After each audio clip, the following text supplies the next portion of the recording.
Let's mic देश का मिजाज साउथ। नमस्कार। लेट्स माइक देश का मिजाज और खबरें दक्षिण भारत से। केरल में एलपीजी की कमी के बीच सरकार ने गैर घरेलू उपभोक्ताओं के लिए सख्त नियम लागू कर दिए हैं। अस्पतालों, स्कूलों और आंगनवाड़ियों जैसी जरूरी सेवाओं को 100% सप्लाई मिलेगी, जबकि फार्मास्यूटिकल्स और फिशरी जैसे क्रिटिकल सेक्टर को 70% और हॉस्टल, रेस्तरां जैसे सामान्य वाणिज्यिक उपयोगकर्ताओं को सिर्फ 40% या उससे कम गैस दी जाएगी। साथ ही सरकार ने पाइप्ड नेचुरल गैस यानी पीएनजी को बढ़ावा देने के लिए सिटी गैस नेटवर्क का विस्तार तेज कर दिया है। अब सभी अनुमानित 24 घंटे में दी जाएंगी। पाइपलाइन के लिए लंबित आवेदन अपने आप मंजूर होंगे और निर्माण 24 घंटे चल सकेगा। यह कदम एलपीजी पर दबाव कम करने और जरूरी सेवाओं को निर्बाध गैस उपलब्ध कराने के लिए उठाया गया है। तेलंगाना में भी घरेलू एलपीजी सिलेंडर की बुकिंग में अचानक 250 से 300% की भारी बढ़ोतरी के बाद वितरकों ने सख्त कदम उठाए हैं। तेलंगाना एलपीजी डिस्ट्रीब्यूटर्स एसोसिएशन ने हैदराबाद में घोषणा की है कि अब सिलेंडर गोडाउन या शोरूम पर बिल्कुल नहीं दिए जाएंगे। सभी रिफिल केवल घर घर डिलीवरी के माध्यम से ही उपलब्ध कराए जाएंगे, और वह भी बुकिंग की सीनियरिटी के सख्त क्रम में।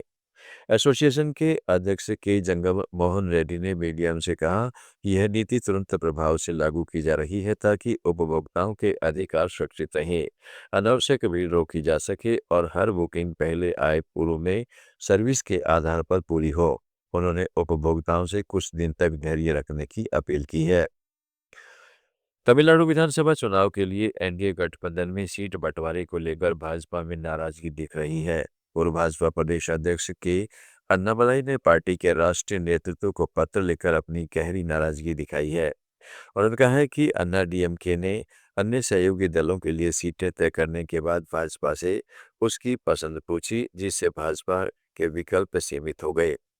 अन्नामलाई ने चुनाव नहीं लड़ने का फैसला किया है और किसी भी सीट से टिकट नहीं देने का अनुरोध किया है। हालांकि वे पार्टी कार्यकर्ता के रूप में भाजपा और एनडीए उम्मीदवारों के लिए काम करते रहेंगे।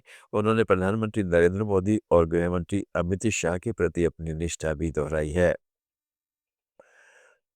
आंध्र प्रदेश सरकार ने अमरावती को राज्य की राजधानी बनाने के लिए केंद्र सरकार से एपी पुनर्गठन अधिनियम 2014 की धारा 5 में संशोधन की मांग करते हुए विधानसभा में प्रस्ताव पास करने का फैसला किया है। मुख्यमंत्री चंद्रबाबू नायडू की अध्यक्षता में अमरावती में कैबिनेट ने इस ड्राफ्ट रेजोल्यूशन को मंजूरी दी। अब इसे 28 मार्च को सदन में पेश किया जाएगा। उधर विपक्षी वाईएसआर सीपी नेता सजला रामकृष्ण रेड्डी ने इसे राजनीतिक ड्रामा बताया। विजयवाड़ा में मीडिया से बातचीत में उन्होंने कहा है कि सरकार वादों से मुकर रही है तथा किसानों का ध्यान भटका रही है। उन्होंने पूछा कि अमरावती का आखिर किसने विरोध किया था। केरल के मुख्यमंत्री पिनराई विजयन ने सीपीएम आरएसएस गठजोड़ के विपक्ष के नेता वीडी सतीशन के आरोप को पूरी तरह खारिज कर दिया है। त्रिशूर में प्रेस कॉन्फ्रेंस में विजयन ने इसे बेबुनियादी बकवास बताया और कहा कि वे अपने राजनीतिक जीवन की शुरुआत से ही आरएसएस विचारधारा के प्रमुख विरोधी रहे हैं। दूसरी तरफ कांग्रेस का इतिहास भी राजनीतिक अवसरवाद और शर्मनाक गठबंधन से भरा पड़ा है। उन्होंने जोर देकर कहा है कि एलडीएफ कुछ वोटों के लिए सस्ते राजनीतिक खेल में नहीं उतरता और जन कल्याण के अपने रिकॉर्ड पर भरोसा रखता है। कर्नाटक के बेलगावी जिले में हलसीवाड़ी गांव में 2 तालाबों को फिर से जीवित करने का काम शुरू हो गया है।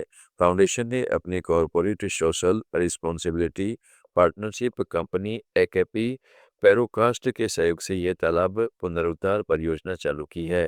फाउंडेशन के अध्यक्ष माधव प्रभु ने गांव में इसका शिलान्यास किया। उन्होंने कहा है कि इस परियोजना से आने वाले वर्षों में स्थानीय किसानों और निवासियों को पर्याप्त पानी मिलेगा, जिससे खेती और रोजमर्रा की जरूरतें आसानी से पूरी होंगी। इस पहल से वर्षा जल का बेहतर संरक्षण होगा और क्षेत्र का भूजल स्तर भी सुधरेगा। आप सुन रहे थे let's mike more than radio. Follow कीजिए हमें हमारे सोशल मीडिया प्लेटफॉर्म्स पर। It's time for news. It's time for more than radio. Presenting the first radio news app, Let's Mic. Let's Mic, a news-based app on your phone where you